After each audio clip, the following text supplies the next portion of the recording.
Ini banyak golongan anak-anak muda mahasiswa ini. Silakan. Nama dan pertanyaan singkat, Pak.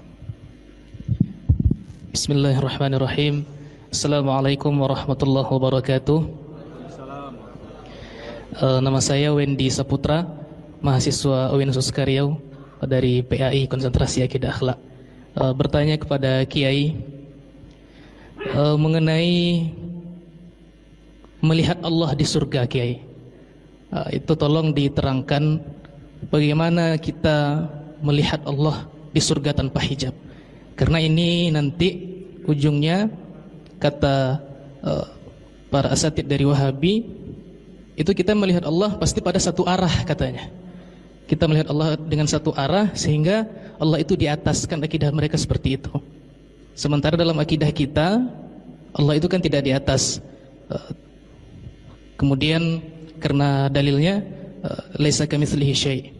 Kemudian mereka juga menjawab, Kiai, Allah itu di atas berbeda dengan makhluk di atas, begitu katanya. Kalau berbeda dengan makhluk, Allah hidup, makhluk juga hidup katanya. Tetapi hidupnya Allah dengan hidupnya makhluk itu berbeda katanya. Kemudian istiwanya Allah dengan istiwanya makhluk, di atasnya Allah dengan di atasnya makhluk itu berbeda katanya Kiai. Nah, itu bagaimana tanggapan kita menjawab bantahan-bantahan seperti itu, Kiai? Terima kasih. Makasih ya. Masalah melihat Allah di akhirat, ada dua kelompok yang berlebih-lebihan. Yang pertama Wahabi dan Mujassimah. Allah dilihat dengan kedua mata dan berhadap-hadapan. Itu Mujassimah. Lawannya Mujassimah adalah Mu'tazilah. Allah gak bisa dilihat. Karena kalau Allah bisa dilihat berhadap-hadapan, maka berarti zat Allah terbatas. Kalau zat Allah terbatas, berarti Allah perkara baru. Berarti Allah gak bisa dilihat. Ahlus sunnah wal jamaah mengambil jalan tengah.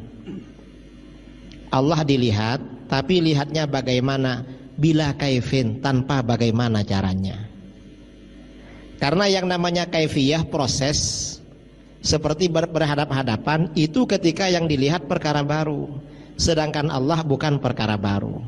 Karenanya melihat Allah di akhirat itu. Serbu ribuan brand lokal kualitas juara cuma di Beli Lokal 1212 persembahan Tokopedia dan TikTok.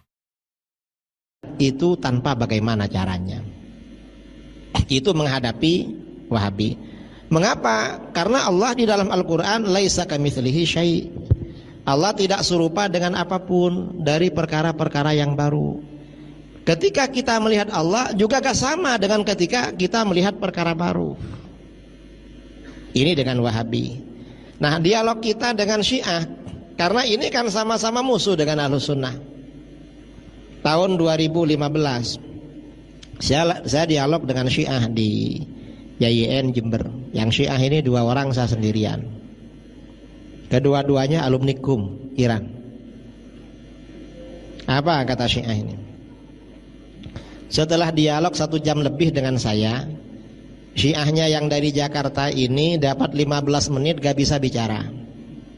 Mengapa? Karena dia emosi, gak konsentrasi, marah-marah, gak bisa ngomong.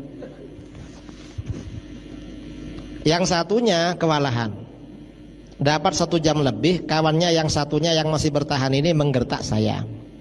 Kata dia, Pak Kiai, gimana kalau dialog ini gak pakai moderator, langsung aja? Itu kan gertak namanya. Saya bilang sama dia, kalau saya gak pakai moderator sama saja. Cuma tadi pakai moderator ente sangat kewalahan. Dan saya ini kalau gak pakai moderator tambah keras nyerang kamu nanti. Gimana kira-kira? Oh ya dah pakai moderator katanya. Siap.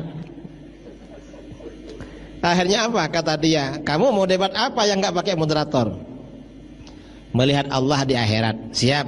Saya tahu kamu kan gak percaya. Sebagai orang Syiah gak percaya karena ikut Mu'tazilah. Kalau kami beriman Allah bisa dilihat. Apa alasannya? Alasannya karena Allah ada. Setiap sesuatu yang ada mungkin untuk dilihat. Allah kan ada, iya, berarti mungkin dilihat. Menurut kamu gimana? Allah gak bisa dilihat. Mengapa? Dalilnya Al-Quran katanya. Nabi Musa minta kepada Allah, Rabbi arini anzur ilaik. Tuhan, perlihatkan engkau kepadaku, aku akan melihatmu. Qala lan tarani. Tuhan berfirman, Musa, kamu tak akan melihatku. Jadi Allah gak bisa dilihat. Ini firman Allah kepada Nabi Musa. Saya bilang pada dia, kamu baca ayat gak sempurna itu, coba baca sampai selesai. Kan Allah bisa dilihat. Malah ayat ini kata para ulama menjadi dalil Allah bisa dilihat 3 kali. Jadi ayat ini menunjukkan Allah bisa dilihat 3 kali. Apa? Yang pertama, Nabi Musa minta kepada Allah untuk melihat zat-Nya. Dan masalah melihat ini, melihat Allah ini kan persoalan tauhid. Seorang nabi gak mungkin bodoh soal tauhid, lalu kamu yang Syiah lebih ngerti soal tauhid daripada Nabi Musa. Masa kamu lebih alim daripada Nabi Musa? Itu yang pertama. Yang kedua, qala lan tarani, yang dimaksud kamu tidak akan melihatku itu di dunia, bukan di akhirat. Di akhirat bisa. Mengapa? Yang ketiga, dalam ayat ini, walakinizur ilal jabal fa in istaqarra makanahu fasawfa tarani. Tapi kamu lihat gunung itu. Kalau gunung itu bertahan di tempatnya, kamu akan melihatku. Nah, akan melihatku gak dibaca sama kamu ini. Baca ayat gak sampai tuntas. Orang Wahabi, orang Syiah itu kalau mengartikan ayat salah-salah. Kadang bacanya gak sampai tuntas. Sama dengan Wahabi itu. Wahabi ini dalam pikirannya, ya, Wahabi ini pikirannya gak menjangkau pada perkara-perkara yang metafisik. Mengapa?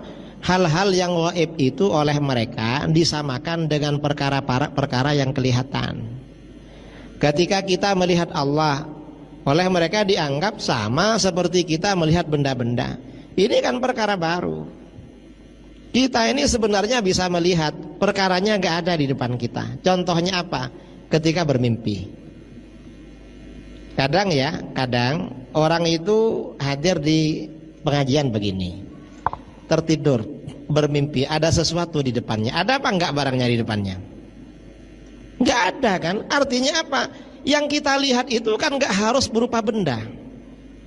Kan bukan benda, cuma bayangan, bisa dilihat itu. Itu mimpi namanya. Mimpi, tapi prosesnya kan tidak seperti melihat barang. Bisa seperti itu. Ini contoh aja sebenarnya. Dan di ruangan kita ini sebenarnya